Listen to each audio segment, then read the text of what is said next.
நீயே பணியாய் அருள்வாய் தேடும் கயமா முகனை செருவில் சாடும் தனியானை சகோதரன்.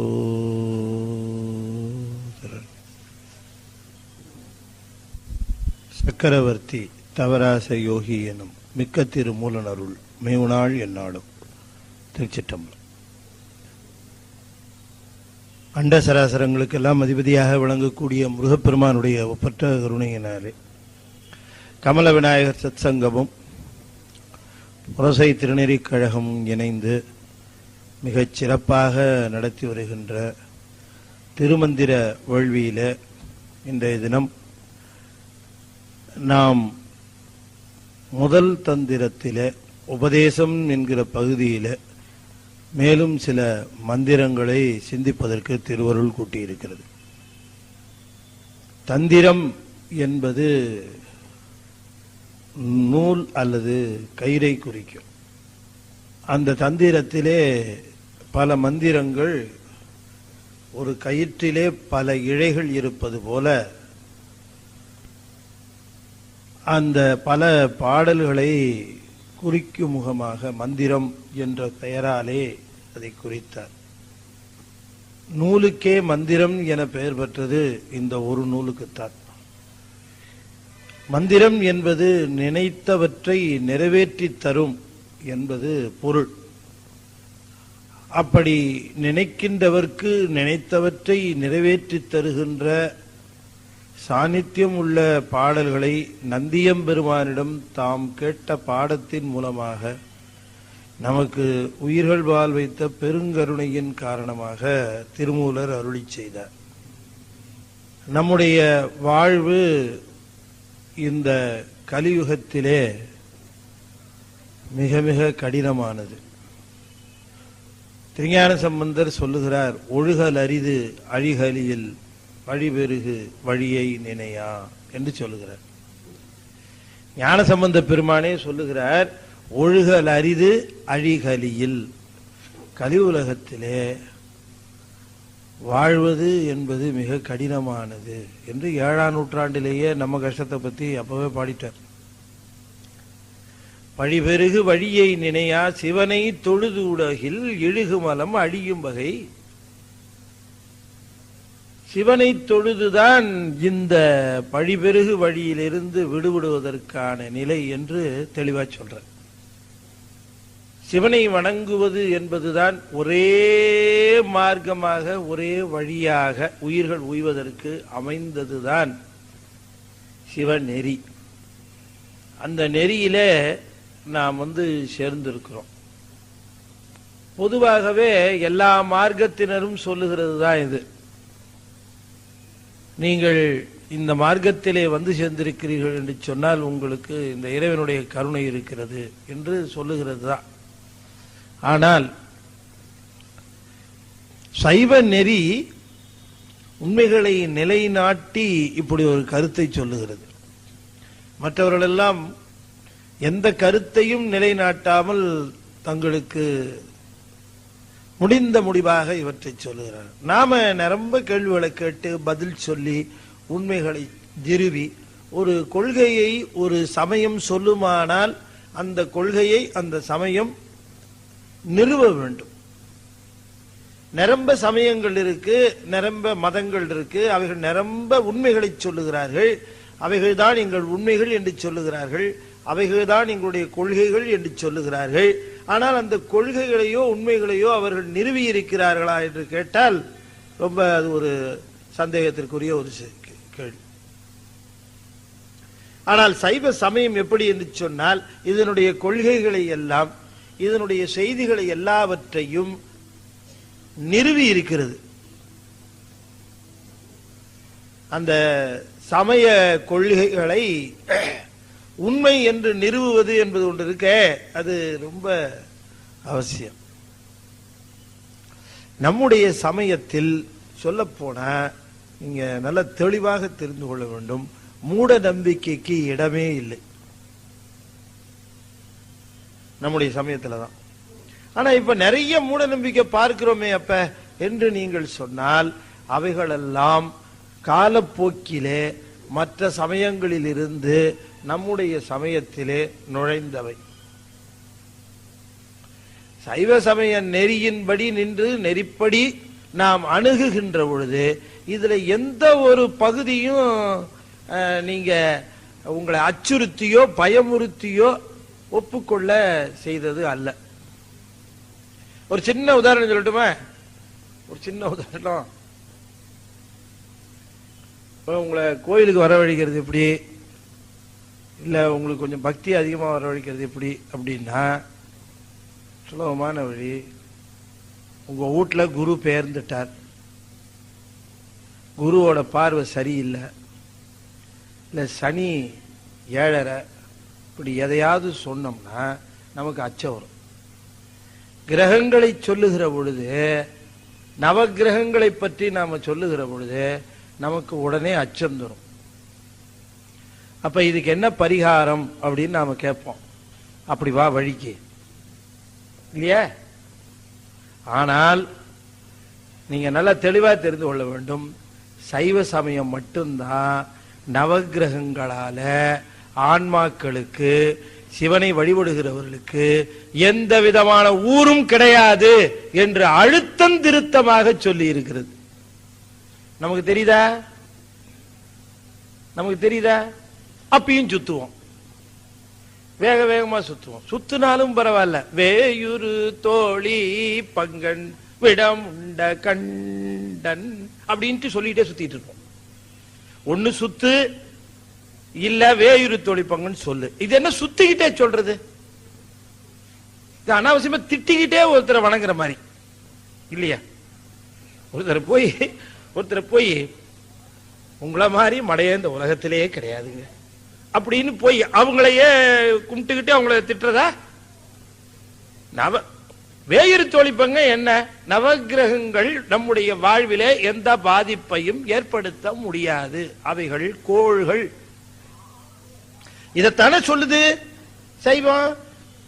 அப்ப ஒண்ணு அந்த பாட்டை பாடு, இல்லையா இல்ல எனக்கு கொஞ்சம் பயமா இருக்குங்க, எதுக்கு ஒரு 2 சுத்து சுத்திடணும் நானு, அப்படியா சரி இதை விட்டுடு, அங்க போய் 9 சுத்து சுத்திக்க நீ செய்து. இதையும் பாடி அதையும் சுத்தி. நம்ம இன்னும் என்னன்னா, நம்ம ஆட்கள் இந்த நவகிரகத்தை சுத்தித்தான் இந்த பதிகத்தையே பதிவு பண்ணியிருக்காங்க. என்ன என்னவோ நவகிரகங்களுடைய வாழ்த்து பாட்டு மாதிரி.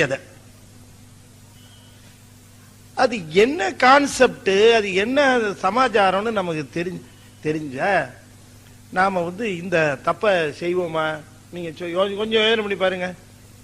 குரு பெயர்ந்தார்ன உடனேயே அங்க தெக்க பார்த்த தட்சிணாமூர்த்தி பட்ட பாடு. அவரு எதுக்குங்க ஊடு பேர போறாரு? அவரு என்ன எல்லாமே அவர் ஊடு, அவரா ஊடு போறாரு. அவருக்கு கொண்டகல்ல மாலை போட்டு, அவருக்கு மஞ்ச துணியை சுத்தி எதுக்கு? நான் போன தடவையும் சொன்னேன், இந்த தடவையும் சொல்றேன். எதுக்கு சொல்ல வரேன்னா, நவகிரகங்களை பத்தி ரொம்ப தெளிவா நம்முடைய சைவ சமயத்துல சொல்லி இருக்கா இல்லையா? நவகிரகங்கள் சரி, உனக்கு சுத்தருன்னா சுத்து, அதை பத்தி ஒண்ணு இல்லை, அது தப்பு கிடையாது. கோயில்ல இருக்கு சரி, வலமா வா, 9 சுத்து சுத்தாலும் சுத்து, அதை பத்தி ஒண்ணு தப்பு கிடையாது. ஆனால் சிவனை வழிபடுகிறவர்களுக்கு இந்த கோள்கள் ஏதும் செய்யாது என்கிற சைவ சமய நெறியினுடைய அடிப்படை உண்மையை நாம பின்பற்ற வேண்டுமா வேண்டாமா? இப்ப என்ன தெரிகிறது என்று சொன்னால், இப்ப இந்த சைவ சமய நன்னெறியினுடைய கொள்கைகள் என்ன என்று நாம தெளிவாக தெரிந்து கொள்வோமானால் அவற்றிலே எந்த விதமான மூட நம்பிக்கையும் கிடையாது. அதுல எந்த விதமான இதுவும் கிடையாது. இன்னும் சொல்ல போனா எந்த விதமான சாங்கியம், சாந்தி இதெல்லாம் எதுவுமே கிடையாது. இது அப்படி செய்துகிறதுனா 2 விதத்துல அது பிரயோஜனப்படும். ஒண்ணு, நீங்க உங்க மனசை கொஞ்சம் சமாதானப்படுத்திக்கலாம். 2, இன்னொருத்தர் கொஞ்சம் வருமானம் அடைஞ்சிக்கலாம். அவ்வளவுதான். இது வேற ஒண்ணுமே எந்த விதத்திலும் இது லாபம் கிடையாது. யாரோ ஒருத்தருக்கு தானம் பண்ணீங்கன்னு நினைச்சுக்கலாம், ஏதோ ஒருத்தருக்கு உபயோகமா இருக்கட்டும்.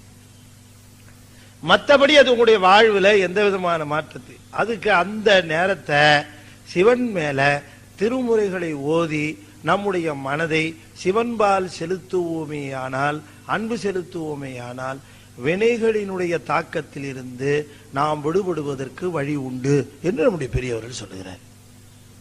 அது வாய்ப்பு இருக்கு.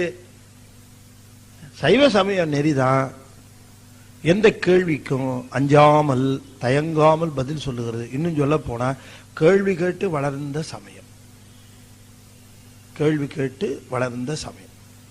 எந்த விதமான கேள்விகள் வேணா நீங்க கேட்கலாம். நீங்க கேட்க கூடாதுன்னு எங்கேயுமே இல்லை. அதுல கேட்டு தெரிஞ்சுக்க, உணர்ந்து தெரிந்து கொள். இறைவன் என்பவன் உனக்கு ரொம்ப வேண்டியவன். நீயே விரும்பலைன்னா கூட அவர் உன்னை விட்டு போறது இல்லை. நீ விரும்பல, நீ தெரிஞ்சுக்கலேங்கிறதுனால அவர் உன்னை விட்டு போறது இல்லை. உங்களோட தான் இருக்கிறார். என்றைக்கு நீ தெரிந்து கொள்கிறாயோ, என்றைக்கு நீ அறிந்து கொள்கிறாயோ, அன்றுதான் நீ அவருடைய முழு இன்பத்தையும் அவரால் பெற வேண்டிய பயனையும் நீ பெறுகின்றாய். நீ அவரை அறிந்தாயோ இல்லையோ, அவரால் பெற வேண்டிய பயனை உன் அளவிற்கு நீ பெற்றுக்கொண்டுதான் இருக்கிறாய். ஆக சைவ சமய நன்னெறி என்பது என்ன என்பதை நாம கொஞ்சம் அடிப்படையா தெரிந்து கொள்ள வேண்டும். அதனால இங்க இருக்கிறவர்கள் எல்லாம் திருமந்திரத்தை தெரிந்து கொள்ளுகிறார்கள், திருமந்திரத்தை ஓதுகிறார்கள், திருமந்திரத்தினுடைய உபதேச பகுதி முதற்கொண்டு திருமந்திரம் முழுமையும் அறிந்து கொள்ளுகிறார்கள் என்று சொன்னால் அவர்களை யாரும் ஏமாற்ற முடியாது. அவர்கள் யாருடைய சொல்லிலும் ஏமாந்து போக மாட்டார்கள். அவர்கள் சொல்லுவார்கள், நாங்கள் நீர் இட்டவர்கள், நீர் இட்டவர்கள், நாங்கள் நீர் இட்டவர்கள். அப்படின்னு என்ன அர்த்தம்? நாங்கள் எல்லாம் சிவனுக்கு அடிமை, சிவனுக்கு அடிமை, நாங்கள் எவனுக்கும் அடிமை இல்லை. அவ்வளவுதான், முடிஞ்சு போச்சு. நாமார்க்கும் குடியல்லோம் நமனை அஞ்சும் சொன்னாரா இல்லையா ஒருத்தர்? சொல்லும் போது அவருக்கு என்னங்க வயசு? சொன்னவருக்கு என்ன வயசு? 80 வயசு. 80 வயசுல ஒருத்தர் இவ்வளவு அழுத்தம் திருத்தமா பேசுறார். 80 வயசுல என்ன நம்ம பேச முடியுமாங்க? 80ல நாமார்க்கும் குடியல்லோ நமனை அஞ்சோம்னு சொன்னோம்னா ராத்திரி சாப்பாடு கிடைக்காது நமக்கு. என்ன சத்தம் பெருசா இருக்குது? ஒருவேளை பட்டினி போட்டாதான் சரியா இருக்கும் போல இருக்குன்னு வீட்டுல கட் பண்ணுவாங்க.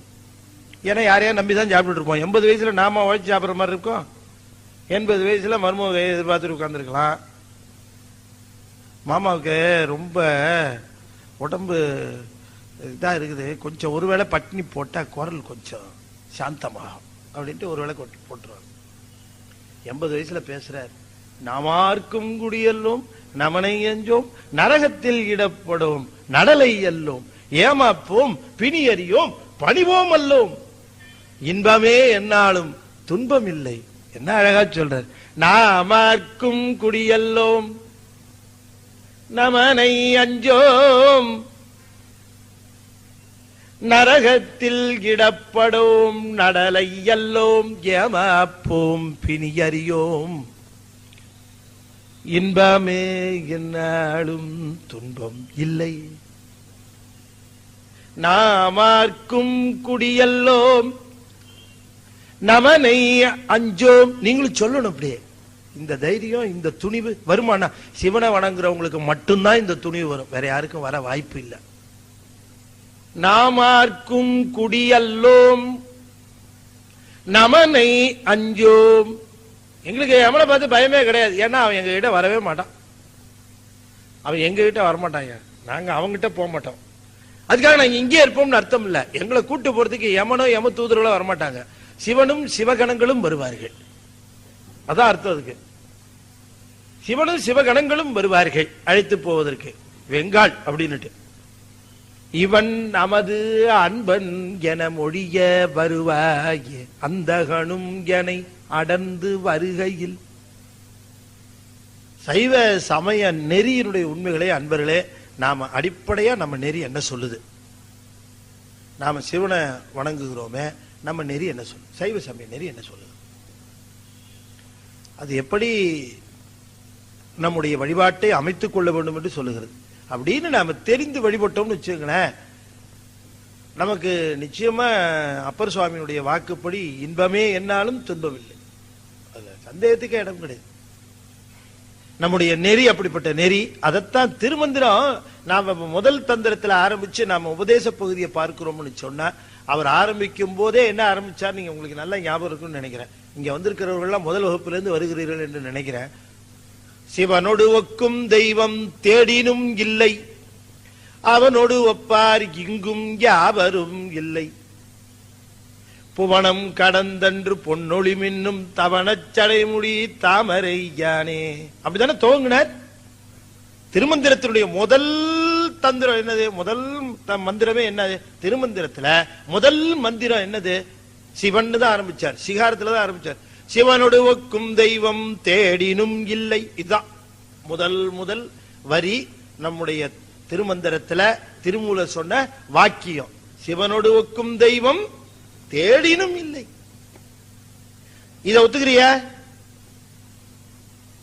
இல்ல, கொஞ்சம் தேடினா கிடைக்கும் போல இருக்கு. போயிட்டு வா, திருமந்திரம் அப்புறம் படிச்சுக்கலாம். போயிட்டு வா. இல்ல, நான் ஒத்துக்கிறேன். அப்பவா உட்காரு, திருமந்திரங்கள். முதல்ல இந்த கொள்கையை ஒத்துக்கிட்டா திருமந்திரம் படிக்கலாம். இல்லையா? நீ இல்ல இல்லையே எனக்கு கொஞ்சம் சந்தேகமா இருக்குன்னா சரி, அதை தெளிவடைச்சிட்டு அப்புறம் வா. அதுதான் சொல்றாரு, சிவனோடு ஒக்கும் தெய்வம் தேடினும் இல்லை. நீ தேடிக்கிட்டு டயத்தை வேஸ்ட் பண்ணாத. நாங்கெல்லாம் தேடி பார்த்து இல்லைன்னு ஒரு முடிவுக்கு வந்துட்டோம். நீ ஒரு தடவை தேடி பார்த்து உன் வாழ்க்கையை வீணாக்காத. நாங்கெல்லாம் தெரிஞ்சுக்கிட்டோம், சிவனோடு ஒக்கும் தெய்வம் தேடினும் இல்லை அப்படின்னு எல்லாரும் கண்டுபிடிச்சாச்சு. நீங்க வேற உலகத்தில எல்லாம் பார்த்திருக்கலாம், ஒருவேளை இங்க இருக்கிறாங்களோ என்ன. அவனோடு ஒப்பார் இங்கும் யாவரும் இல்லை. இந்த மண் உலகத்திலும் இல்ல. சில பேர் சொல்லிட்டு தெரியும், ஆனா நம்பிராத. நான் தான் கடவுள்மா, நம்பிராதனர். இங்கும் யாவரும் இல்லைனர். தெளிவா தெரிஞ்சு போச்சா? அப்ப தன்னை கடவுள்னு சொல்லுகிறவன்ட்டு நம்ம ரொம்ப ஜாகிரதையா இருக்கணும். கடவுள் இல்லைன்னு சொல்றவன்ட்ட நீங்க ஒரு 50 அடி தள்ளி நின்னா, தன்னை கடவுள்னு சொல்லிட்டு இருக்கிறவன்ட்ட 500 கிலோமீட்டர் தள்ளி நிக்கணும். அவனாலதான் ரொம்ப ஆபத்து. அப்ப நமக்கு நல்லா தெரியுது, அந்த காலத்திலிருந்து இரண்யகசிபு தன்னைத்தான் கடவுள்னு சொல்லிட்டு இருந்தான் இல்லையா? நான் தான் கடவுள்னு சொல்லிட்டு இருந்தானே, அவ இந்த காலத்திலேயே சொல்லிட்டு தான் இருக்கிறாங்க பல பேர், தன்னையே கடவுள் என்று. பெரும்பாவம். சிவன் ஒருவனைத்தான் வணங்கணும், அவன் ஒருத்தன் தான் பதி, ஒன்றே பதி. மித்த எல்லாம் ஆன்மாக்கள் தான், மித்த எல்லாமே ஆன்மாக்கள் தான், எல்லாமே அணுதான். ஒன்னே ஒண்ணுதான் கடவுள், ஒண்ணுதான் கடவுளா இருக்க முடியும், ஒன்றே பதி, அது ஒண்ணுதான் சிவம். இந்த கொள்கையில நமக்கு எந்த விதமான மாறுபாடு ஐயம் வரவே கூடாது. ஒண்ணுதான் கடவுள், சிவன் தான் கடவுள், ஒன்றே கடவுள், சிவமே கடவுள், சிவமே முழுமுதற் பொருள். நமக்கு எதை தரதா இருந்தாலும் அவர் தான் தந்தாகணும், வேற வழியே கிடையாது. எதை தரதா இருந்தாலும் அவர் தான் தரணும். அதை இந்த பாட்டுல சொல்லுகிறாரு பாருங்க. அடங்கு பேரண்டத்து அணு அண்டம் சென்று இடங்கொண்டதில்லை இதுவன்றி வேறுண்டோ. எல்லாம் பெரிய அண்டமாக இருக்கிறது, அந்த அண்டத்துக்குள்ளே எல்லா விதமான அணுக்களும் இருக்கின்றன. ஒவ்வொரு சின்ன அண்டமெல்லாம் அணு அண்டம்னு பேரு. விஞ்ஞானத்தில் சொல்லுகிற பொழுது சேட்டலைட்ஸ். இப்ப நாமெல்லாம் அணு அண்டம். இந்த பெரிய அண்டத்துக்குள்ள நிறைய அணு அண்டங்கள் இருக்கின்றன. சொல்ற இந்த பெரிய பேர் அண்டமாக விளங்குது. அண்டம்னா முட்டைன்னு அர்த்தம். ஆக்சுவலா அண்டம்னா முட்டைன்னு அர்த்தம். ஆனால் முட்டை போல வடிவத்திலே, இந்த உருளையான வடிவத்திலே இருக்கிறது என்பதற்காக இது அண்டம்னு சொல்லுகிற வழக்கமாயிற்று. அண்டம் என்று சொன்னால் அதுவும் பேரண்டம்னாரு. இது எப்படி டிஃபைன் பண்றதுங்கிறது கொஞ்சம் நமக்கு கடினமான செய்தி. நம்முடைய அறிவின் எல்லைக்கு உட்பட்ட செய்திகளை மட்டும்தான் நம்மால வரையறுத்து அவற்றை விவரிக்க முடியும். அறிவின் எல்லையை தாண்டுகிற செய்திகளை பற்றி நம்மால விவரிக்கிறதோ, அதை வரையறுக்கிறதோ, அதை பற்றி பேசுவதோ கொஞ்சம் கடினம். 50 கோடி வருஷத்துக்கு அப்புறம் சூரியன்ல இருக்கிற ஃபியூவல் தீர்ந்து போயிடுங்களாம் விஞ்ஞானி சொல்றோம். 50 கோடி வருஷத்துக்கு அப்புறம் சூரியன்ல இருக்கிற ஃபியூவல் தீர்ந்து போகும், எரிபொருள் தீர்ந்து போகும். அப்ப அது எரிபொருள் தீர்ந்து போற நேரத்தில் அது வீங்க ஆரம்பிக்குமா, ஸ்வெல் ஆகுமா. அப்படி சொல்லார வேகத்துல பூமியை பிடிச்சி உள்ள இழுத்துருமா. அப்ப ஒரு நெருப்பு குழிக்குள்ள விழுந்த ரப்பர் பந்து மாதிரி உள்ள போயிருமா அது அப்படின்னு விஞ்ஞானிகள் பிரசிவ் பண்ணி சொல்றாங்க. இப்ப 50 கோடி வருஷம் கழிச்சு தானே, 50 வருஷ கணக்கே நமக்கு இன்னும் தகராறா இருக்கு. 50 சரி, இது அவங்க அனுமானம் பண்ணி சொல்லுகிற செய்தியை தான் நான் உங்களுக்கு சொல்றேன், விஞ்ஞான செய்தி இது. இப்ப நாம இந்த அண்டத்துல இருக்கக்கூடிய அத்தனையும் எல்லாமே அண்டத்துக்குள்ளேயே தான் இருக்குது. இது எந்த பக்கம் போனாலும் இந்த அண்டத்தை விட்டு தனியா வெளியில எங்கேயா போக முடியுமா? பேரண்டமாக இருக்கு, பேரண்டத்துக்குள்ள ஒரு அண்டமா இருக்கு. ஏங்க நானு இனிமே உங்க மூஞ்சிலே விழிக்க மாட்டேன் அப்படின்னு சொல்லி வீட்டை விட்டு கிளம்புறேன்னு வச்சுக்கோமே. கிளம்புறவன் எங்க போக முடியும்? இந்த ஊரை விட்டு போலாம், இல்ல இந்த நாட்டை விட்டு போலாம். வேற எங்க போறது? நாம என்ன அந்த இடத்துல அடிக்க முடியும்? எங்க போனாலும் இந்த பூமிக்குள்ளதானே இருந்தாங்கணும், வேற எங்கேயும் போக முடியாதே. இந்த பூமியினுடைய வாழ்க்கையிலே நான் சிக்கி இருக்கிற பொழுது இந்த பூமிக்குள்ளேயே தானே நான் இருந்தாங்கணும் எங்க போனாலும். அத சொல்ற அடங்கு பேரண்டத்தில் பேரண்டம் அத சொல்லுகிற பொழுது அண்டப்பகுதியின் உண்டை பிறக்கம் அப்படின்னாரு மணிவாசக பெருமான். 100 கோடியின் மேற்பட விரிந்தனர். அண்டப்பகுதியின் உண்டை பிறக்கம். இந்த அண்டப்பகுதியின் உண்டை பிறக்கங்கிறதுக்கு சொல்ற அண்டத்தில் இருக்கக்கூடியவைகள் எல்லாமே உருண்டை உருண்டையா இருக்குன்னார். மணிவாசகர் எப்ப பாடினாருன்னு எனக்கு நீங்க காலம் பார்த்துங்க. ஆனா வானவியல் சாஸ்திர நிபுணர்கள்லாம் சொல்லுகிறார்கள், all celestial bodies R spherical in nature. அதை நம்ம சுவாமி எவ்வளவு அழகா சொல்றார், அண்டப்பகுதியின் உண்டை பிறக்கம். இதத்தான் அவன் பாஸ்டுலேட் மாதிரி சொல்றான், all celestial bodies R spherical in nature. நம்ம சாமி அசால்ட்டா சொல்லிட்டு போயிருக்கிறார் முதவரி திரு அண்ட பகுதியில். இந்த யூனிவர்ஸ் இருக்கு பாருங்க, இது எக்ஸ்பேண்ட் ஆகிட்டே இருக்குங்கிறான். எது இந்த யூனிவர்ஸ்ங்கிறது என்னன்னு கேட்டா இதுதான் பேரண்டம். எது எல்லாவற்றையும் தன்னுள் கொண்டு இருக்கிறதோ அதுதான் பேரண்டம். அப்ப இந்த யூனிவர்ஸ் என்று சொல்லக்கூடியது விரிந்து கொண்டே போகிறது, எக்ஸ்பேண்டிங் யூனிவர்ஸ் என்று சொல்லுகிறான். என்ன சொல்றான்? Expanding universe. இந்த எக்ஸ்பேண்டிங் யூனிவர்ஸ் பாஸ்டுலேட் 15 இருந்து 17ஆம் நூற்றாண்டுக்குள்ள அதை கண்டுபிடிச்சு அதுக்கப்புறமா அதை விரிச்சு பேசுறாங்க. ஒளிவளர் விளக்கே உலப்பிலா ஒன்றே உணர்வு சூழ் கடந்ததோர் உணர்வே தெளிவளர் பளிங்கின் திரள்மணி குன்றே சித்தத்துள் தித்திக்கும் தேனே அழிவளர் உள்ளத்து ஆனந்த கணியே அம்பலமாடரங்காக வெளிவளர் தெய்வ கூத்துகந்தாயை தொண்டனேன் விளம்புமா விளம்பே தொண்டனேன் விளம்புமா விளம்பே. எங்க வருது? எங்க வருது? திருவிசைப்பா. என்ன டவுட் அதுல? திருவிசைப்பா யார் பண்ணது? திருமாளிகை தேவர். திருமாளிகை தேவர் பாடுறார். திருமாளிகை தேவர் பாடுறார். சித்தர் திருமாளிகை தேவர். என்ன சொல்றாரு கவனிச்சீங்களா? தெளிவளர் பளிங்கின் திரள்மணி குன்றே சித்தத்துள் தித்திக்கும் தேனே வெளிவளர் தெய்வ குத்துகந்தாயை.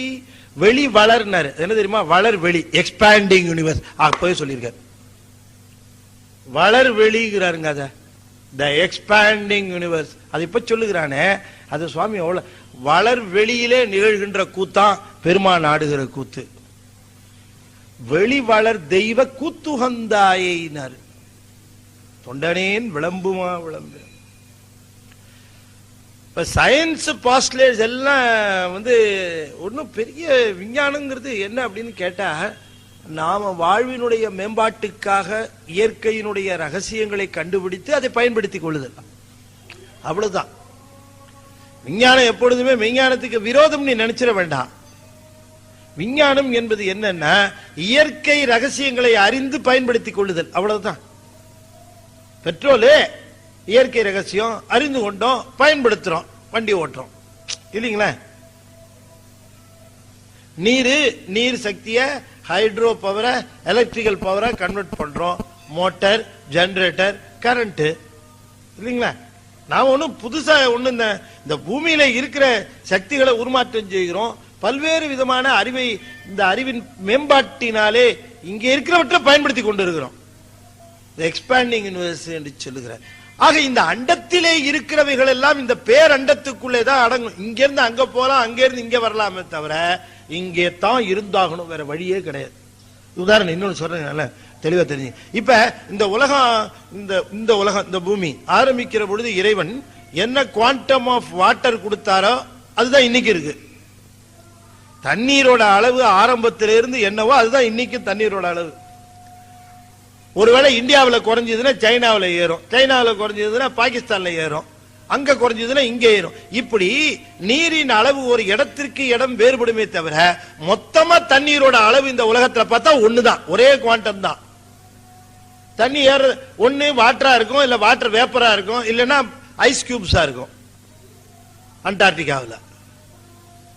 அப்ப நீராவும் இருக்கலாம், நீராவியாவும் இருக்கலாம், ஐஸ் கட்டியாவும் இருக்கலாம். ஆனால் நீரா இருக்கிற அளவு குறைஞ்சதுன்னா ஐஸ் கட்டி அதிகமாயிடும், இல்ல நீராவி அதிகமாகும். ஆகக்கூடிய மொத்த நீரினுடைய அளவு மாறாது இல்லீங்களா? அது போல சொல்லுகிறார், அடங்கு பேரண்டத்து அணுகண்டம் சென்ற அங்கு இடம் கொண்டதில்லை, வேற எங்கேயும்.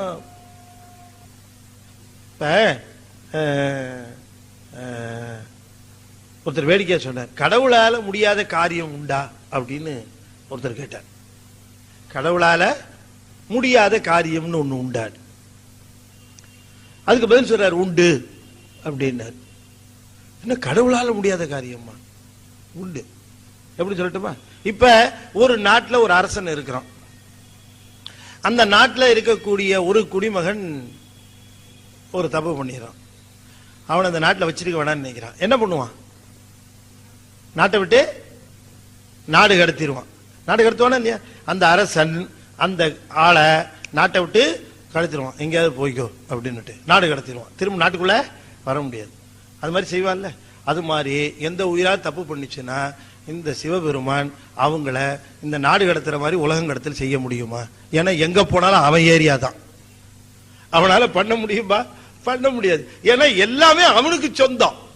அவனுக்கு சொந்தமா இருக்கக்கூடிய அத்தனை இடத்துல அவன் எங்க அனுப்புவான்? அவன் எந்த அனுப்புனாலும் அவன் இடமா தான் இருக்கும். அடங்கு பேர் அண்டத்து அணு அண்டம் சென்ற அங்கு இடம் கொண்டதில்லைன்னாரு. அணு அண்டமாக இருக்கக்கூடியது இந்த பேரண்டத்தில் ஒரு இடத்துல இருக்கிறது, அது சென்று வேறு எங்கேயும் தங்க முடியாது. எதுக்கு இது இவ்வளவு தூரம் விரிவா சொல்லுகிறாருன்னா, இந்த உடம்புக்குள்ளே இருக்கிற உயிர் இந்த உடம்பை விட்டு நீங்குமானால் வேறு எங்கேயாவது போய் இருக்க போது, அதுவும் சிவபெருமான் சொல்லுகிற ஒரு இடத்துல தானே போய் இருக்க முடியும் அப்படின்னு கேட்கிறார். இதுக்கு வேற எங்கேயா போக்கடான்னு கேட்கிறார். ஒண்ணு இருந்தா இங்க இருக்கணும். அதுக்கு ரொம்ப சொல்லுகிறார், கடந்தொரும் நின்ற உயிர் கரை காணின் திடம்பெற நின்றான் திருவடிதானே.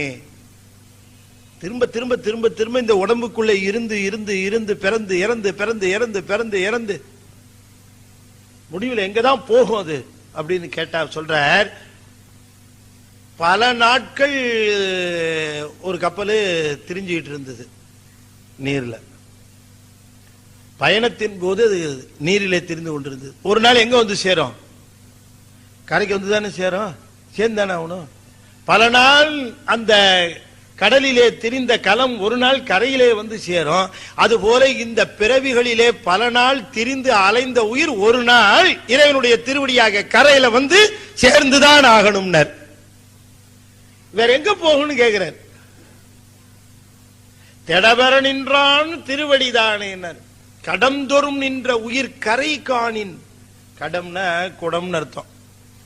கடம் அது கடம்னா உண்மையிலேயே அதுக்கு என்னன்னா குடம்னு தான் அர்த்தம், பானைன்னு அர்த்தம் கடம். கர்நாடக சங்கீதத்துல அது ஒரு முக்கியமான இன்ஸ்ட்ருமெண்ட் இல்லையா கடம். கடம் அது கடம். இந்த கடம் இருக்க அது இந்த உடம்பை குறிச்சுது, உடம்பை குறிச்சுது. கடந்தோறும் நின்ற உயிர் அப்படின்னாரு. உடம்புதோறும் நின்ற உயிர், உடம்புகள் தோறும் இருந்து இருந்து பிறந்து பிறந்து இருந்து இருந்து பிறந்து பிறந்து வந்து பயணத்தின் போது நீரிலே திரிந்த அந்த கலமானது பயணம் முடிந்த வழி கரைக்குத்தானே வரணும். அதுபோல பிறவிகள் நீங்கிய உடனே அந்த உயிர் எங்கேயா போக முடியும்? சிவபெருமானுடைய திருவடியில தான் வந்து சேரணும். இந்த பாட்டை நான் சொன்ன மாதிரி தான் எனக்கு இருக்கு, ஆனா நான் சொல்லல அப்படிங்கிறீங்க. சொல்லலையா? இந்த பாட்டை தான் போன தடவை ஸ்கிப் பண்ணிட்டு அடுத்த பாட்டு போயிட்டே நீங்க சொன்னீங்க. என்னவோ சொன்ன மாதிரியே இருக்கு. ஏன்னா ஒரு இடத்துல பேசினா பரவாயில்ல. கடந்தோறும் நின்ற உயிர் கரை காணின், உடம்புகள் தோறும் நின்று. இந்த உடம்பு எல்லா பிறப்பும் பிறந்து இழைத்தேன். இழைத்தேன் எதை சொல்லுகிறார்? உடம்பா இழைச்சதையா சொல்றார்? இல்ல, உயிர் இழைக்கிறத பத்தி பேசினார் மணிவாசகர். மணிவாசகர் ஒருத்தர் தான் உயிர் இழைப்பை பத்தி பேசினார். இழைப்பு என்பது உயிருக்கு வருகிறது என்பது. எல்லா பிறப்பும் பிறந்து இழைத்தேன் எம்பெருமான். நான் பிறக்காத பிறப்பு உண்டா சுவாமி? எல்லா பிறப்பும் பிறந்து பிறந்து இறந்து இறந்து வந்து சேர்ந்து இருக்கிறேன். இன்னுமா பிறப்பு? அஞ்சுகிறார், நடுங்குகிறார். அதனாலதான் ரொம்ப கவனமா இருக்கிறார். எதுவும் வேற எதுவும் கேட்டு ஏதாவது வம்பு வந்து அது கேட்டல இன்னொரு தடவை வந்துட்டு போயிட்டு வந்துரு அப்படின்னு இன்னொரு தடவை பிறப்புல போட்டா என்ன பண்றது அப்படின்ட்டு, எனக்கு ஒண்ணு வேணாப்பா, எனக்கு ஒண்ணு வேணாப்பா, எனக்கு நீதாப்பா வேணும், எனக்கு நீதாப்பா வேணும்னு ரொம்ப மகா ஜாகிரதையா நமச்சிவாய வாழ்க்கையில ஆரம்பிச்சு அச்சோபதிக வரைக்கும் ரொம்ப கவனமா இருக்கிறார். எங்கேயும் எதுவும் வேணாம். எத்தையாவது கேட்க மாட்டானா இவனை திரும்ப தள்ள மாட்டாமான்னு தான் பார்ப்பார் இல்லையா? ஆக இந்த இந்த உயிரானது உடம்புகள் தோறும் சென்று சென்று பிறந்து பிறந்து பிறந்து பிறந்து வந்து இது கடந்தொரும் நின்ற உயிர் கரை காணின் திடம்பர நின்றான். சிவபெருமான சொன்னார் திடம்பர நின்றானார். ஏன் திடம்பர நின்றான்னாரு? திடம்பர நின்றான்னாரு. அதாவது அந்த நிற்றல் எதை குறிக்கிறது அப்படின்னு சொன்னா, ஆன்மா போல ஆணவத்தாலோ கண்மத்தாலோ மாயையாலோ மும்மலங்களால் பாதிக்கப்படாதவன் சிவபெருமான். அதனால திடம்பர நின்றான். ஏன்னா நீங்க எப்பவுமே ஒரு மருத்துவர் இருக்காரு பாருங்க, அவர் மருத்துவர் என்ன பண்ணுவார், நோயாளிகளை சோதனை பண்ணுகிற பொழுது அவர் ஆன்டிபயோட்டிக் போட்டுக்குவார் மருத்துவர்.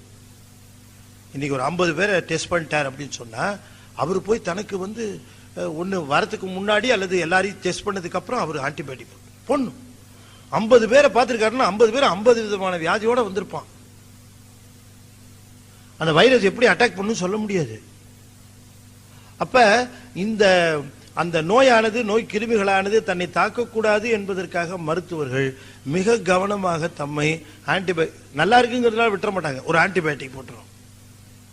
ஏன்னா அந்த இது நம்மை தாக்கக்கூடாதுங்கிறதுக்காக தம்மை பாதுகாத்துக் கொள்வார்கள். ரொம்ப இந்த ஜோசியம் பார்க்கிறவங்க இருக்காங்க பாருங்க, அவங்க ஒரு 25 பேருக்கு 20 பேருக்கு பார்க்கிறார்கள், உண்மையிலேயே பார்க்கிறாங்க, கணக்கு பண்ணி கட்டம் போட்டு அதெல்லாம் ரொம்ப முயற்சி எடுத்து அதை கணிக்கிறார்கள் என்று சொன்னால் அவர்கள் வந்து ரொம்ப சிறந்த சிவபூஜை பண்ணி ஆகணும். பூஜை பண்ணாம வந்து உட்கார்ந்தா அது அது நான் என்னத்தை சொல்றது என்னத்தை சொல்றது என்னத்தை சொல்றது சிவபூஜை பண்ணணும். அப்பதான் ஜோசியம் சொல்லுகிற வாக்கு இதை வரவங்க எல்லாம் அவங்க கஷ்டத்தை சொல்லி சொல்லி சொல்லி சொல்லி கேட்டு கேட்டு கேட்டு அதெல்லாம் இவர் கஷ்டம் மாதிரி ஆயிடும். ஆமா, அதெல்லாம் தாங்கக்கூடிய வல்லமை ஞானிகள் சொல்லுவார்கள். ஞானிகள் வந்து யாராவது வந்து தம்முடைய காலில் விழுகிறார்கள் என்று சொன்னால் அவருடைய பாவத்தில் பெரும்பங்கு ஏற்கிறார்கள். எத்தனையோ பேர் காலில் விழறாங்க. எதுக்கு காலில் விழணும்? எவ்வளோ பண்ணி பார்த்தீங்களா? எதுக்கு காலில் விழறாங்கன்னு? அது காலில் விழ வேற ஒன்றும் கிடையாது. அந்த திருவடியில் விழுகிற பொழுது திடம்பர நின்றான் திருவடி தானே, அந்த இடத்துல டிரான்ஸ்பர் ஆகும். நீங்க வலுவா இருக்கிறீங்க, நான் ரொம்ப வலு குறைஞ்சு போயிருக்கிறேன், என்னை கொஞ்சம் காப்பாத்துங்கன்னு சொல்லி தன்னுடைய வினைகளினுடைய தாக்கத்தை கொடுக்கிறாங்க. அவர்களுக்கு சிவம் இவங்க வாங்குறவரு சிவமாக நின்று அதை பெறணும். தன்னை சிவகுமாரா நின்று வாங்கக்கூடாது. வாங்கினார்னா கோவிந்தா காலியத்தோட. அவர் சிவமாக நின்று அதை வாங்கி சுவாமிகிட்ட கொடுத்துடணும். அப்ப அங்க நிற்கிறவர் தன்னை தன்னை தன்னை அந்த மானுடராக எண்ணாமல் வருகிறவர் தம்மை சிவமாக பாவிக்கிறார். அதனால இது நமக்கு சேர்ந்ததில்லை. தபால்ல அட்ரஸ் கரெக்டா எழுதியிருக்கிறார் அவர், சிவகுமார்னு அதுல இல்ல சிவம்னு எழுதியிருக்கு. நாம தபாலை வாங்கி பிரிச்சு இல்லாட்டி மணி ஆர்டர் நம்ம வாங்கிட்டு போயிடக்கூடாது, அது அங்க தள்ளணும் அப்படின்னு அங்க கொடுத்துட்டோம். அங்க கொடுத்துடணும். வாங்கிக்கங்க, உங்களுக்கு தான் வந்தது, உங்கள்கிட்ட கொடுக்க முடியா, என்கிட்ட கொடுக்க சொன்னாங்கன்னு வாங்கி கலெக்ட் பண்ணி கொடுத்துடணும். நானே வச்சிருக்க கூடாது, எனக்கு உரியது இல்லை. என்னை யாராவது ஒருவர் வணங்குவார்கள் என்று சொன்னால் அவர்கள் சிவகுமாருங்கிறதுக்காக வணங்கல, அவங்களுடைய அந்த அந்த பார்வைக்கு அவர்கள் சிவமாக பாவிக்கிறார்கள், அவ்வளவுதான். அப்ப வணங்குறாங்க. அப்ப அது யாருக்கு போய் சேரணுமோ அவருக்கு தான் போய் சேரணும். ஒருத்தர் வண்டி ஓட்டிட்டு போறாரு, காரை டிரைவ் பண்ணிட்டு போறாரு, பின்னால யாரு உட்கார்ந்து இருக்காங்க, காமராஜர் பெருந்தலைவர் உட்கார்ந்து இருக்காரு. வருகிறவர்களாம் வணக்கம் சொல்றாங்க, டிரைவர் நினைச்சுக்கிறார் எல்லாம் நமக்கு தான் வணக்கம் போடுறாங்க. இதை விட ஒரு பைத்தியக்காரத்தோட டிரைவர் நினைக்கலாமா? இல்ல, இந்த வணக்கம் முழுக்க பின்னால இருக்கிற ஆளுக்கு. அது போல எனக்கு யாராவது ஒருத்தர் வணக்கம் தெரிவிச்சால் இது எனக்கு இல்ல, பின்னால இருக்கிற ஆளுக்கு, நமக்கு இல்ல. அப்ப இந்த இந்த அனுபவ நிலை சொல்றார் திருவடிதானேன்னாரு. திடம்பர நின்றான் திருவடிதானே. அப்ப இப்படி இருக்கிற இந்த உலக நிலையில ஒரு மருத்துவர் தனக்கு ஆன்டிபயோட்டிக் போட்டுக்கிற மாதிரி, ஒரு ஜோசியர் சிவபூஜை செய்து தன்னுடைய கர்மத்தை கடித்துக் கொள்வது மாதிரி சிவபெருமான் இத்தனை ஆன்மாக்களுடைய பாவத்தையும் தீர்த்து கொண்டு இருக்கிறானே, என்ன ஆன்டிபயோட்டிக் போட்டுக்கிட்டு இருக்கிறான் சொல்லி பாருங்க. எல்லாருக்கும் எல்லா நிலையிலும் நின்று எல்லாருக்கும் செய்து கொண்டு இருக்கிறானே. எல்லாரும் கோயில்ல போய் நின்னா அத்தனை பேர் ஆளாளுக்கு ஒரு கஷ்டத்தை சொல்றாங்க, அத்தனையும் வாங்கித்தானே போடுறான். எந்த ஆன்டிபயோட்டிக் போடுறான்? இல்ல, அவனை எந்த விதமான வாசனையும் மல வாசனையும் தாக்காது. அதனால சொன்னார் திடம்பர நின்றான் அப்படின்னார். இந்த திடம்பர நின்றான் என்பது மும்மல தாக்கம் இல்லாதவன், முழுமுதற் பொருள், நின்மலன், அமலன், நிமலன் அப்படிலாம் சொல்றோம்ல, அதுக்கெல்லாம் இதான் பொருள். மலம் தீண்டாது. அதே இந்த பாட்டு சொல்லுகிறார், தெளிவு குருவின் திருமேனி காண்டல், தெளிவு குருவின் திருநாமம் செப்பல், தெளிவு குருவின் திருவார்த்தை கேட்டல், தெளிவு குருவின் திருவுரு சிந்திப்பது தானே. பாட்டு கரெக்டா? நடுவில் பாட்டு போன தடவை பார்த்துட்டோம் அந்த பாட்டை இல்லையா? அதனால திருவடியே சிவலோகமாவது தேரில், அது போன தடவை பார்த்தோம். தெளிவு குருவின் திருமேனி காண்டல், தெளிவு குருவின் திருநாமம் செப்பல், தெளிவு குருவின் திருவார்த்தை கேட்டல், தெளிவு குரு சிந்தித்தல் தானே, குரு சிந்தித்தல் தானே தெளிவு. தெளிவு தான் ரொம்ப கஷ்டம். தெளிவு அவ்வளவு சுலபத்தில் வந்துடாது. தெளிவு அவ்வளவு சுலபத்தில் வந்துடாது. எப்ப பார்த்தாலும் நமக்கு ஐயம்தான். நாம இந்த மலவாசனையில் இருக்கிறோங்கிறதுக்கு இண்டிகேஷனே என்னன்னா, எதை பார்த்தாலும் சந்தேகம் வந்துகிட்டே இருக்கும். அதுதான் அதனுடைய இது. சிவனை வணங்கினா துன்பம் போகும், வணங்கினா போயிருமா சார்? போயிரும்பா. சரி, என்னவோ நீங்க சொல்றீங்க போயிருன்னு சொல்றீங்க, யாருக்காவது போயிருக்கா அது மாதிரி? திருமுறை ஆசிரியர்லாம் சொல்லியிருக்காங்க, நிறைய பேருக்கு போயிருக்கான். ஓ, திருமுறை ஆசிரியர்லாம் சொல்லியிருக்காங்களா? அப்படியா? அவங்க சொன்னவங்க பெரிய ஆளா இருக்கலாம், எங்களை மாதிரி ஆளுங்களுக்கு போகுமா? போகும்பா. என்னவோ நீங்க சொல்றீங்க போயிருன்னு சொல்றீங்க, சரி. அது வணங்குறதுன்னு சொல்றீங்களே, எப்பவும் வணங்கணுமா இல்ல எப்பயாவது வணங்கலாமா? வாரம் ஒரு தடவையா இல்ல வாரம் 2 தடவையா? வந்துகிட்டே இருக்கும் ஐயம். ஒருத்தர் குரு கிட்ட போய் கேட்டான், சுவாமி எனக்கு ஞானம் வரணும். அப்படியா? வேற ஏதாவது வேணும்? இல்ல சாமி எனக்கு ஞானம் தான் வரணும். வேற ஒண்ணு வேணாமா? இல்ல சாமி எனக்கு ஞானம் தான் வரணும். சரி, ரொம்ப சந்தோஷம். அப்ப என்ன பண்ற, தினம் தேவார பாடல்கள் படிச்சுட்டு ஒரு 1/4 கிலோ இல்ல 1/2 கிலோ, அல்லது இந்த திராட்சை இருக்கு இல்லையா, திராட்சை வேணாம், நல்ல பழங்கள், இந்த பழங்களை சுவாமிக்கு நைவேத்தியம் பண்ணிட்டு திருமுறைகளை எல்லாம் பாடிட்டோம். போனவன் திரும்பி வந்தான். பழங்கள்லாம் வைக்க சொன்னீங்களே சுவாமி, எத்தனை வகை வைக்கலாம்? 4 வகை வைக்கலாமா 5 வகை வைக்கலாமா அப்படின்னு கேட்டேன். அவர் சொன்னார், இப்போதைக்கு உனக்கு ஞானம் வராது. ஏன்னா நீ போயிட்டு திருமுறை பாடல்கள் எத்தனை பாடுறதுன்னு கேட்டிருந்தேன்னா உனக்கு ஞானம் வந்திருக்கும். எத்தனை பழம் வைக்கலான்னு கேட்கிற, உன் புத்தி இன்னும் பழத்திலேயே இருக்கு, என்ன இன்னும் மேல வரல, பழத்தையெல்லாம் முடிச்சுட்டு வான்னு அனுப்பிச்சேன் இல்லையா? அப்ப எதை பெற விரும்புகிறோமோ அதற்குரிய அடிப்படை தகுதியை நம்ம பெற்றணும். நமக்கு இருக்கக்கூடிய மிகப்பெரிய ஒரு இது என்ன தெளிவு. ஒன்றை பற்றினால் அந்த பற்றிய ஒன்றோடு நிற்றல். ஒருத்தர் சொன்னார், அடியார்களுக்கெல்லாம் நான் சாப்பாடு போடணும், என்ன பண்றதுன்னே தெரியல, பணம் இல்ல, எல்லா பணமும் தீர்ந்து போச்சு. சரி, எனக்கு ரொம்ப தெரிஞ்சது சூதாட்டம், நான் சூதாட போறேன்.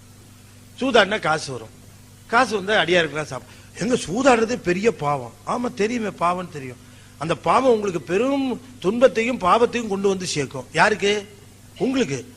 ஆர்டர் எனக்கு தானே, பரவாயில்ல, எனக்கு பாவம் வந்தா வந்துட்டு போகுது. ஆனா அதனால காசு வரும், அடியார்களுக்கு சாப்பாடு போடுறேன்ல, அதனால எனக்கு பாவம் வந்தாலும் பரவாயில்ல, அடியார்களுக்கு அன்னம் பாலிக்கிறேன் இல்லையா, அது எனக்கு ரொம்ப மகிழ்ச்சியை தரும், அதனால நான் செய்ய போறேன்னு செஞ்சார். இப்ப கொள்கை என்ன அப்படின்னு சொன்னா, அவரு அடியார்களுக்கு அன்னம் பாலித்தார். இங்க பாருங்க, சிவஞான சித்தியார்ல ஒரு செய்தியை ரொம்ப தெளிவா சொல்லுகிறார். ஒருத்தர் ஒரு வினை செய்கிறார் என்று சொன்னால், நல்வினையா இருந்தாலும் சரி, தீவினையா இருந்தாலும் சரி, செய்யக்கூடிய வினைகள் அத்தனையும் என்னன்னா நேரா சிவபெருமான்ட்ட தான் போகும். தெரிஞ்சு போகுது, அது என்ன சிவபெருமான்ட்ட போறது தேவையில்லையே என்று மற்றவர்கள் சொல்லுகிறார்கள். ஆனா சைவ சித்தாந்தம் என்ன சொல்லுகிறது, சைவ சமய நன்னெறி என்ன சொல்லுகிறது, நீ எதை செஞ்சாலும் சிவபெருமான்ட்ட தான் போய் சொல்லு, சிவனே ஏற்றுக்கொள்வான். அத்தனையும் நீ எதை செஞ்சாலும் சிவனே ஏற்றுக்கொள்வான். நீ பள்ளிக்கூடம் கட்டினாலும் சரி, பள்ளிக்கூடத்தை இடிச்சாலும் சரி, அவனே தான் ஏத்துக்கிறான். ஏன் அவன் ஏத்துக்கணும்? சரி, இப்ப நான் உதாரணம் சொல்றேன். இப்ப ஒருத்தர் என்ன பண்ண, பசிக்குதுன்னு வந்தார். அவர்கிட்ட, ஐயா பசிக்குதுங்க ஐயா, எனக்கு ஏதாவது கொடுங்க ஐயான்னு கேட்கிறார். இவர் பையில பணம் வச்சிருக்கிறார். இவர் பையில பணம் வச்சிருக்க. அப்படி பையில பணம் வச்சிருக்கிற பொழுது இவர் எனக்கு உதவி செய்யுங்க ஐயா, எனக்கு பசியா இருக்குது ஐயா, சாப்பாடு கொடுங்க ஐயா அப்படின்னு கேட்கிற பொழுது இவர் உடனே சொல்லுகிறார், பணம் இல்லைன்ட்ட போப்பா, ரொம்ப பசிக்குது. அட போப்பா, இல்லைங்கிறல்ல, என்கிட்ட பணம் கிடையாது, போயிட்டு வா சொல்லிட்டு பையில பணம் இருக்கு. அவர் பசிக்குதுங்கிற, பணம் இல்லைங்கிற. இப்ப இது என்னது, பாவமா நன்மையா? பாவம் தானே. பொருளை வச்சுக்கிட்டு இல்லைன்னா பாவம் தானே, நம்ம பாவம் தானே, இது சந்தேகம் இல்லையா? பாவம் தான், எல்லாருமே பெரும் பாவங்கிறோம். சிவபெருமான்ட்ட போகுது, சிவபெருமான் என்ன எழுதுறாரு, இத பாவம்னு எழுதுற, புண்ணியம்னு எழுதிட்டார். என்னன்னாரு, அவன் வேற ஒண்ணு இல்ல, சாப்பாட்டுக்குன்னு காசு கேட்கறான தவிர காசு கொடுத்தா டாஸ்மாக் கடைக்கு தான் போவான். அவன் தெரியும் இவருக்கு. அதனால இவனுக்கு காசை கொடுத்து இவன் போய் அங்க போய் இவன் உடம்பை கெடுக்கிறதுக்கு பதிலா இவனுக்கு காசு கொடுக்காம இருக்கிறது நல்லதுன்னு கொடுக்காம இருக்கிற. இது எப்படிங்க தெரியும் மத்தவங்களுக்கு? சிவனுக்கு மட்டும்தான் தெரியும். அவன் தான் கணக்கை சரியா எழுதுவான். அப்ப ஒருவர் செய்வது நல்வினையா தீவினையான்னு தீர்மானிக்க வேண்டியது நாம இல்ல, அவன் தான். அதனால இப்படி ஒருவர் தீர்மானித்து செய்ய வேண்டிய ஒரு வினை அவனுக்கு போனாதான் அது நல்வினையா தீவினையான்னு தீர்மானிப்பானே தவிர, எது நல்வினை எது தீவினைன்னு யார் தீர்மானிக்க முடியும்? வினையா தீர்மானிச்சுக்குமா? ஒருத்தர் அடிக்கிறாருங்க, இன்னொருத்தர் போட்டு பொத்து பொத்துன்னு அடிக்கிறாரு, ஐயோ வலிக்குதே வலிக்குதேன்னு கத்துறாரு. இது பாவமா இல்லையா? பாவம் தான், பாவம் தான், உண்மையிலே பாவம் தான். அடிக்கிறவர் ஆசிரியர், வாங்குறவன் மாணவன். அடிக்கிறதுடைய நோக்கம் என்னன்னா அவன் திருந்தணும்னு அடிச்சிட்டு இருக்கு. இது யார் தீர்மானம் பண்றது? சிவன் தான் தீர்மானம். இப்ப நாம ஒண்ணு நல்லா தெரிஞ்சுக்கிட்டோம், நாம எதை செஞ்சாலும் தப்பா தான் இருக்குது, நல்லா தெரிஞ்சு போச்சு. அப்ப எதை சொன்னாலும் தப்பா இருக்கு. அதனால ஒருவர் செய்த வினை நல்வினையா தீவினையா என்று தீர்மானிப்பது சிவத்தினுடைய கையில தான் இருக்கு. எனவே சிவத்திடம்தான் எல்லா வினைகளும் சென்று சேர்கின்றன. அதனால தான் நாம பொதுவா இன்னொருத்தருடைய செயல்களை விமர்சிப்பதை கூடிய மட்டும் குறைச்சுக்கணும், கூடிய மட்டும் குறைச்சுக்கணும். நாம ஒருத்தர் ஏசுகிறார். திருவள்ளுவர் போய் ஒருத்தர் கேட்டாரு, ஐயா உலகத்திலேயே யார் ரொம்ப பெரியவங்க அப்படின்னு கேட்டார். யார் ரொம்ப பெரியவங்க அப்படின்னு கேட்டார் திருவள்ளுவர்கிட்ட. திருவள்ளுவர் சொன்னார், உண்ணாது நோற்பார் பெரியர். பசி வந்த பொழுது அந்த பசியை பொறுத்து கொண்டு, மிக கொடூரமாக தாக்குகின்ற பசியை பொறுத்து கொண்டு உண்ணாமல் இருக்கிறார்களே அவர்கள்தான் மிகப்பெரியவர்கள் அப்படின்னார். உண்ணாது நோற்பர் பெரியர். ஐயா நீங்க ரொம்ப பெரிய தத்துவத்தை சொன்னீங்க ஐயா, ரொம்ப மகிழ்ச்சி. அப்படி பசியை பொறுத்து கொண்டு உண்ணாமல் இருக்கிறார்களே அவர்களே மிகப்பெரியவர்கள் என்று நீங்கள் சொன்னீர்கள், மிக்க மகிழ்ச்சியா, நாங்க வரோம். இல்ல அவசரப்படாத, அதுக்குள்ள போற, அவங்களோட பெரியவங்க ஒரு ஆள் இருக்காங்கன்னாரு. யாருன்னாரு? உண்ணாது நோற்பர் பெரியர். உண்மைதான், ஆனா அவங்க கூட பின்னால்தான் வரணும். ஒருத்தர் முன்னால போவார். யார் அவருன்னாரு? பிறர் சொல்லும் இன்னாச்சொல் நோற்பாரின் பின்னார். மத்தவன் தன்னை வைகிறானே, ஏசுகிறானே, திட்டுறானே அதை கேட்டுக்கிட்டு பொறுத்து கொள்ளுகிறார ஒருத்தர், அவருக்கு பின்னால்தான் இந்த பசியை பொறுத்தவர் வரணும். இவர் தான் முன்னால நிப்பாரு. அப்ப மற்றவர் பேசுகின்ற வசை மொழிகளை தாங்கிக் கொண்டு பொறுத்து கொண்டு ஒருவர் நிற்பாரே, ஆனால் அவர் உண்ணாது நோக்கின்றவரை காட்டிலும் பெரியவர். ஏன்? அவருக்கு தெரியும் மற்றவன் நம்மளை திட்டிட்டு இருக்கிறான்னா அவன் நமக்கு நன்மை செய்யறான்னு அர்த்தம். என்ன நன்மை செய்யறான்? நாம நம்மை ஏசுகிறவன், நம்மை திட்டுகிறவன், நம்மை பேசுகிறவன் என்ன செய்யறான் தெரியுங்களா? நம்முடைய பாவத்திலிருந்து பங்கு எடுத்துக்கிறான். நம்மளை பேச பேச நம்ம பாவத்திலிருந்து ஷேர் பண்ணிக்கிட்டே இருக்கிறான், எடுத்துக்கிட்டு இருக்கிறான். அப்ப நமக்கு ரொம்ப நன்மை செய்யறவர் யாரு? நம்மளை திட்டுறவன். அப்ப அவனை கூப்பிடணும். அப்பா திட்ட வந்திருக்கிறியா? நின்ன கால் வலிக்கு இப்படி உட்கார்ந்து திட்டு.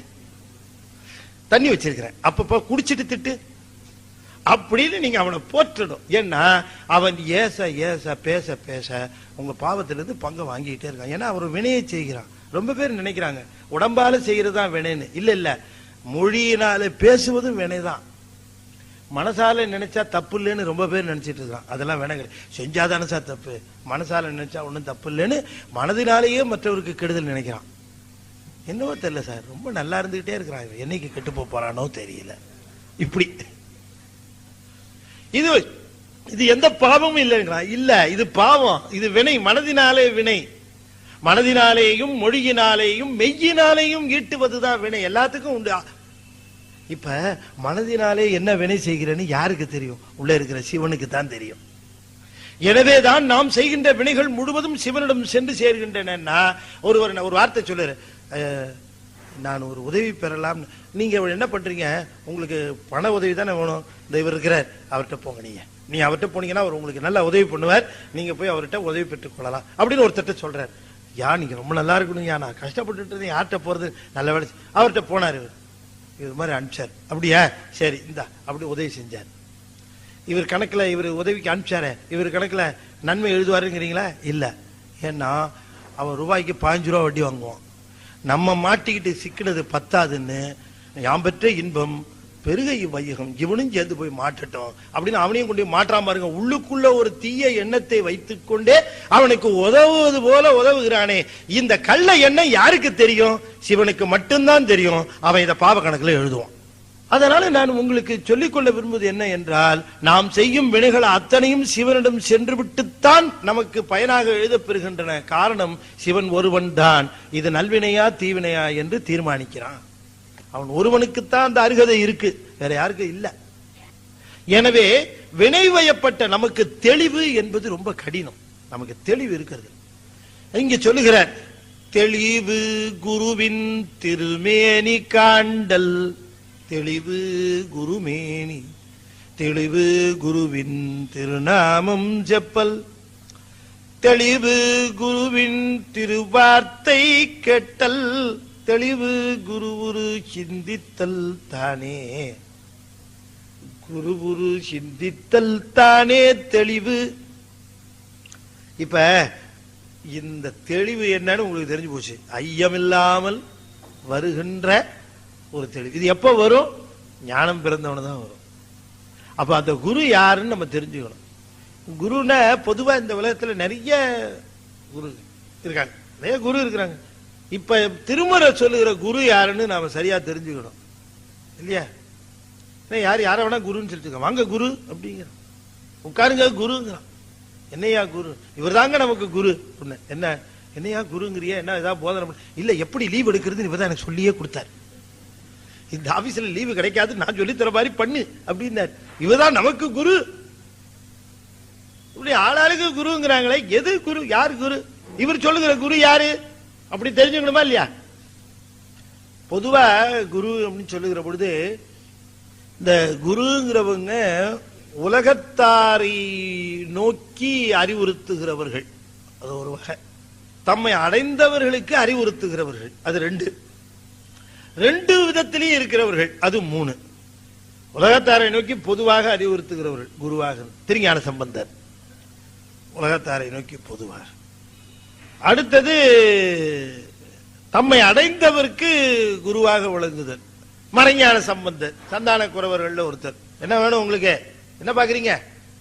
என்ன வேணும்? யார் குரு? இப்ப என்ன குருவை சொல்றாரு நமக்கு தெளிவா தெரியணும் இல்லையா? இப்ப நான் சொன்ன பாருங்க, இந்த உலகத்தாரை நோக்குகின்ற பொழுது குரு, இன்னொருத்தர் குரு யாரு அப்படின்னு கேட்டா தம்மை அடைந்தாருக்கு குரு, தேடி வருகிறவர்களுக்கு குருவா இருப்பார். மறைஞான சம்பந்தன் நால்வர்ல இந்த மறைஞான சம்பந்தன் ஒருத்தர் உண்டு, அவர் இந்த வகை தேடி வந்தவருக்கு குருவாக உள்ளது. ரெண்டும் இருப்பாங்க, தம்மை அடைந்தாருக்கும் குருவா இருப்பாங்க, உலகத்தாருக்கும் குருவா இருப்பாங்க. மெய்கண்டார், உமாபதி சிவம், அருணந்தி சிவம், இவங்கெல்லாம் இவங்க பொதுப்படை இருக்கிறவர்கள். இந்த பொதுப்படை இருக்கிறவர்கள் இருக்கிறார்களே, அவர்கள இந்த எழுத்தையும் சொல்லையும் வடிவ முறையிலே சொல்லித் தருகிற ஆசிரியர்கள் இருப்பாங்க. அவங்களுக்கு பேரு வித்யா குருன்னு பேரு.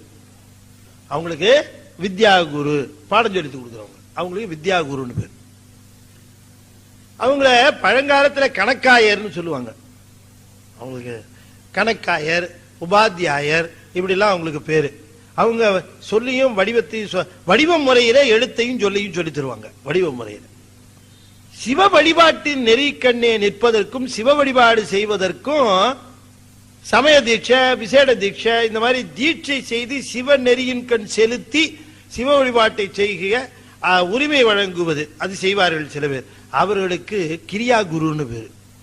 மல பரிபாகம் பக்குவமுற்ற நிலையிலே இருக்கிறவர்களுக்கு நிர்வாண தீட்சை தந்து அவர்களுடைய சத்தினிபாதம் வருகிற அளவிற்கு அவர்களை பக்குவப்படுத்தி மேல்நிலைக்கு கொண்டு செல்கிறவர்கள், அந்த குருவுக்கு ஞான குருன்னு பேரு. இப்ப குரு எத்தனை பாத்தீங்களா? வித்யா குரு, கிரியா குரு, ஞான குரு. இந்த ஞான குரு என்பவர் தான் ஆன்மாவை சிவத்திடம் சேர்ப்பிக்கின்றவர். வித்யா குரு துவக்க ஸ்டேஜ், ஆரம்ப நிலையிலே இருக்கிறது. கிரியா குரு அந்த சமய தீட்சை, விசேட தீட்சை எல்லாம் பண்ணி இப்படி எல்லாம் கிரியை செய்ய வேண்டும் என்று செய்கிறவர், அவர் கிரியா குரு. இந்த ஞான குருங்கிறவர் தான் சிவத்திரம் கொண்டு போய் சேர்க்கிறவர். இங்க சொல்லுகிற குருங்கிறவர் ஞான குரு. இப்ப திருமந்திரத்துல திருமூல சொல்லுகிற குரு யாரு? ஞான குருவை பத்தி பேசுகிறார் இவரு. ஒரு சீடன் குருவிடமிருந்து தெரிந்து கொண்ட பிறகு இந்த உலகிலே இருக்கிற வரைக்கும் குருவையே சிவமாக பாவித்து இருத்தல் வேண்டும். எப்பவுமே அந்த ஞானம் பெற்ற பிறகும் கூட, தெளிவு பிறந்த பிறகும் கூட, இந்த ஆன்மா மலபரிபாகம் சத்திரிவாதம் அந்த பக்குவ நிலை அடைந்து இந்த பதமுத்தி என்று சொல்லக்கூடிய அந்த முத்தி அடையக்கூடிய சீவன் முத்தர்களாக அந்த பக்குவம் வந்தாலும் கூட தனக்கு இந்த நிலைக்கு வந்த அந்த குரு இருக்கிற அவர்களை மறக்க கூடாது. அந்த குருவை போற்றுவார்கள். அந்த குருவை போட்டு இப்ப என்னதான் நூல் எழுதினாலும் அந்த சிவஞான சித்தியார் எழுதின நம்ம சுவாமி மெய்கண்டார வணங்கிட்டு தான் எழுதுவார். என்னதான் மிக உயர்ந்த நிலையில் உமாபதி சிவம் நேரா கொண்டு சேர்த்துச்சு இல்லையா? பெற்றான் சாம்பானை கொண்டு போய் சேர்த்துச்சு. சாமி தான் கொடுத்து அனுப்பிச்சார் சீட்டு. அந்த சீட்டை பார்த்துட்டு அப்படி திருநோக்கம் பண்ணாரு, போய் சேர்ந்துட்டார் மேல. யாரு? பெற்றான் சாம்பான். வெறும் விறகு வெட்டி, தினம் காட்டில் போய் விறகு வெட்டி கொண்டாடுறவன். அந்த விறகு வெட்டி கொண்டாந்து நடராஜர் கோயில் மடத்துல, சிதம்பரம் கோயில் மடத்துல கொடுத்துட்டு இருந்தவன் ஃப்ரீயா.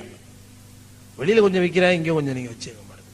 சுவாமிக்கு என்னால நான் என்ன செய்ய முடியும் சாமி? நான் விறகு வெட்டி பூவா வாங்கிட்டு வர முடியும், என்னால முடிஞ்சது அப்படின்னு மடப்பள்ளிக்கு விறகு கொடுப்போம். ஒரு நாள் கனவுல வந்தார் சாமி. உமாபதி சிவம் கொற்றங்குடியில அங்க அந்த மரத்துக்கும் கொடு. சரி சாமி, இங்க ஒரு கட்டு அங்க ஒரு கட்டு மரம். ஒரு நாள் மழை பெஞ்சுது, ரெண்டு இடத்துக்கும் விறகு கொடுக்கல. சமையல் டிலே ஆச்சு. உமாபதி சிவம் கேட்டார், ஏன் டிலே? விறகு வரல. யார் விறகு போடுற ஆளு? நாளைக்கு என்ன பார்க்க சொல்லு அப்படின்ட்டாரு. அவருக்கு விஷயம் தெரியாது, சும்மா கொடுத்துட்டு இருக்காங்க.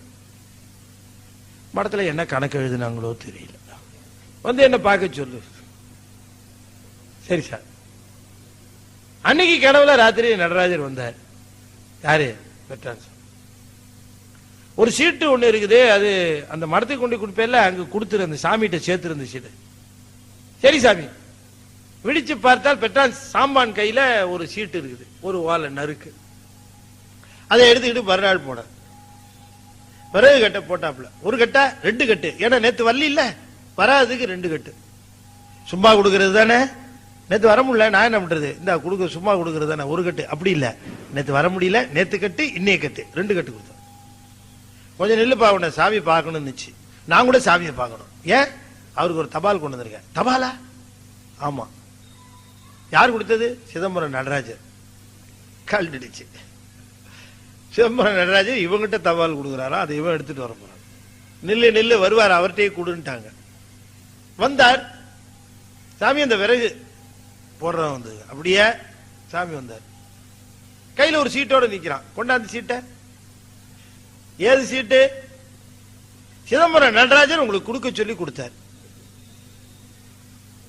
அவரே கொடுத்தாரா? ஆமா. கொண்ட வாங்கின. அதுல கீழே எழுதி இருக்குது கொற்றங்குடி. இவர் கொற்றங்குடியில தான் இருக்கிறார்.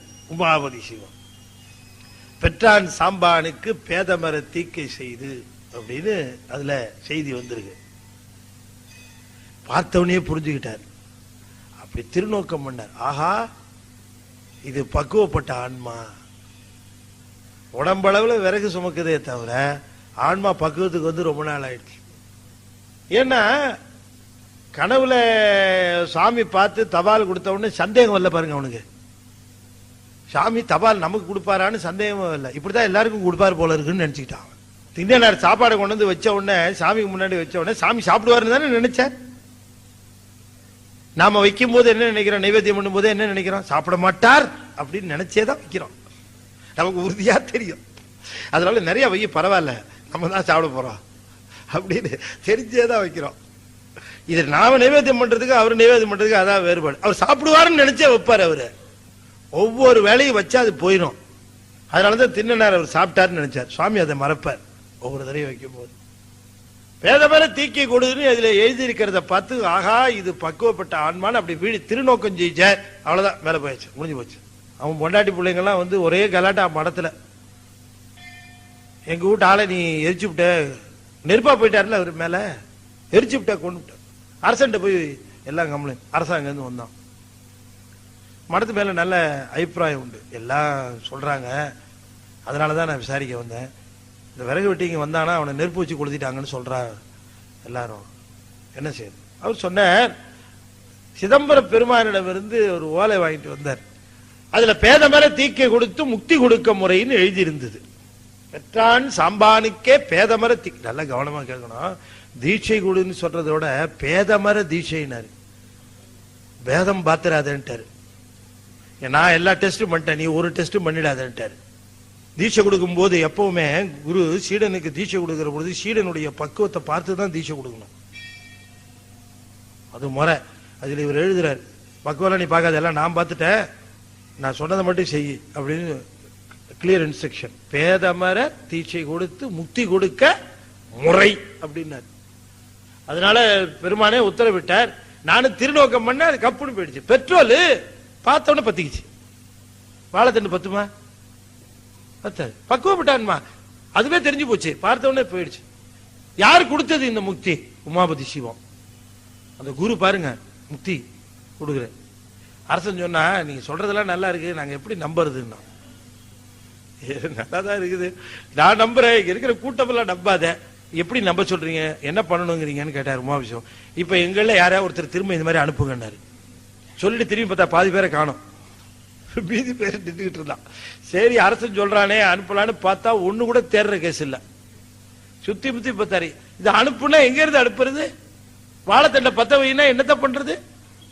சுத்தி முத்தி பார்த்த ஒன்னும் வேலைக்கு ஆற மாதிரி இல்ல. சாமி ஒருத்தர அனுப்புற தகுதி இல்லையே, நான் என்ன பண்ணுவேன்னு இப்படி பார்த்தார். அவரு பூஜை பண்ற சிவலிங்கத்துக்கு கீழே அந்த தினம் அந்த அபிஷேக தீர்த்தம் வந்து விழற இடத்துல, இந்த கோமுகத்துல ஒரு கள்ளிச்செடி முளைச்சிருந்தது. அது பக்குவப்பட்டு இருந்தது. அதை பார்த்தார், கப்புன்னு அது விண்ணுலகம் போச்சு. எல்லாரும் பார்த்தாங்க. அரகர மகாதேவான்னாங்க எல்லாம். எல்லாரும் அனுப்புறாரு. அவர் அங்கதான் இருந்தார், உமாபதி சிவம். இந்த குருவை தான் பேசுற. தெளிவு குருவின் திருமேனி காண்டல். அந்த திருமேனியை பார்க்கிறது தான் தெளிவு. அது அவர் தான் சிவம் நமக்கு. இப்ப சிவம் வேறு. இப்ப நாம இந்த உலகத்திலே இருக்கிற வரைக்கும் சிவத்தை இந்த கண்ணால பார்க்க முடியாது. இந்த கண்ணால பார்க்கிற மாதிரி இந்த குரு வந்திருக்கிற, இப்ப சிவம் வந்திருக்குது அப்படின்னு குருவை சிவமா பார்த்தல்.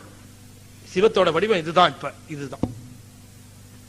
அதனாலதான் சிவஞான போதம், சிவஞான சித்தியார் இவற்றை எல்லாம் கேட்கின்ற பொழுது, அதை பாடம் கேட்கிற பொழுது எப்படி கேட்கணும்னா, சிவஞான போதம் சொல்லுகிறவரை மெய்கண்டாரா பார்க்கணும், கீழே இருந்து கேட்கிறவங்க. சித்தியாரை சொல்லுகிறவர்கள் அருணந்தி சிவமா பாவிச்சு பார்க்கணும். அதுதான் சாஸ்திரம் கேட்கிற முறை. தெளிவு குருவின் திருமேனி காண்டல், தெளிவு குருவின் திருநாமம் செப்பல். பஞ்சாட்சரம் மாதிரி அவர் திருநாமத்தை சொல்லணுமா. பஞ்சாட்சரத்துக்கு என்ன வலுவோ அந்த வலு உண்டா அந்த குருவினுடைய திருநாமத்துக்கு. அது சொல்ற, தெளிவு குருவின் திருநாமம் செப்பல், தெளிவு குருவின் திருவார்த்தை கேட்டல். உபதேசத்தை சிந்திச்சுக்கிட்டே இருக்கும். அவர் செய்த உபதேசத்தை ஓம் சிவாய நம, ஓம் சிவாய நம, ஓம் சிவாய நம.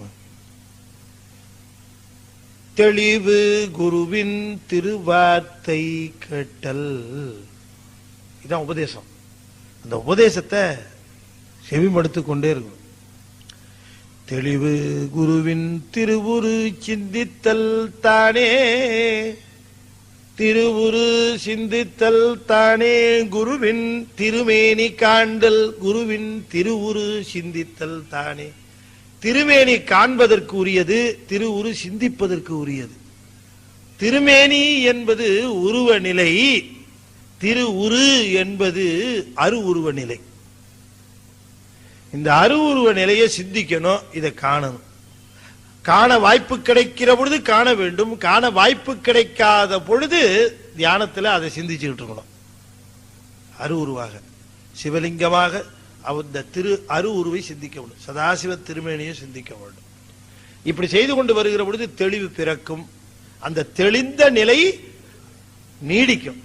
அப்ப இந்த உலகத்தில் இருக்கிற வரைக்கும் தெளிவு அடைந்தவர்கள், அந்த தெளிவு என்பது மலபரிபாகம் சத்தினிபாதம் என்று சொல்லக்கூடிய அந்த பக்குவ நிலை வந்தப்புறம் வருகிற தெளிவு இருக்கு பாருங்க, அதை மெயின்டைன் பண்றதுக்கு குருவினுடைய திருவார்த்தை கேட்டல், குருவினுடைய திருநாமம் செப்பல், குருவினுடைய திருமேனி காண்டல், இவற்றையெல்லாம் செய்து வந்து அந்த தெளிவை இந்த உலகிலே இருக்கிற வரை அவர்கள் பெற்றுக்கொண்டு நீட்டித்துக் கொண்டிருப்பார்கள் என்கிற செய்தியை சொன்னார் என்று சொல்லி இந்த அளவில் நிறைவு செய்து, இந்த திருமந்திரம் கேட்க கேட்க நம்மையும் அறியாமல் நம்முடைய சிந்தனையானது தெளிவு பிறக்கும்.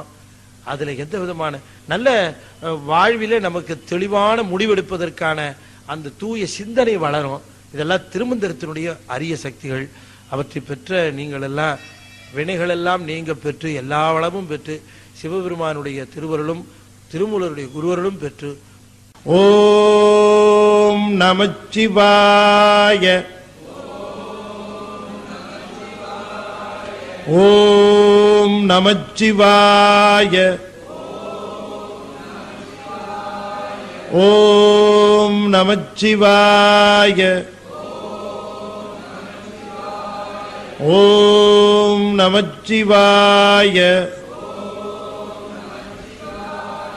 ஓம் நமச்சிவாய.